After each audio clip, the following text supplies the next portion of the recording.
Welcome to the Slop Farm. Enjoy the video. In this video, I will explain how to make tortilla nachos. First, select a large, oven-safe baking sheet and spread a single layer of your preferred tortilla chips. Aim for a sturdy chip that can hold up to generous toppings. Next, preheat your oven to 375 degrees Fahrenheit. While the oven heats, shred about 8 ounces of your favorite cheese like cheddar or Monterey Jack for optimal meltiness. Now let's build those delicious layers.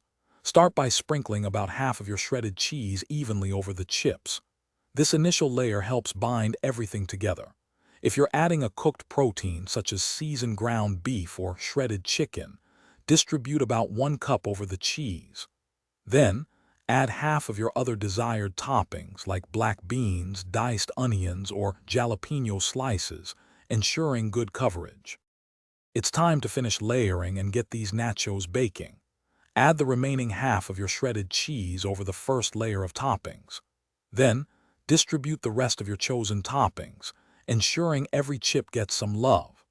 Place the baking sheet into your preheated 375 degree Fahrenheit oven. Bake for approximately 8 to 12 minutes, or until the cheese is perfectly melted and bubbly and the chips are slightly golden. Once your nachos are golden and gooey, carefully remove them from the oven. Let them cool for just about 2 minutes before serving. This helps the cheese set slightly. Now for the finishing touches. Garnish with fresh cilantro, a dollop of sour cream, or a generous scoop of guacamole. These additions elevate the flavor and texture. Remember to check the description for a link to Darn Tough socks and other great deals. Enjoy your amazing homemade tortilla nachos. Thanks for watching. Consider subscribing if we helped you today.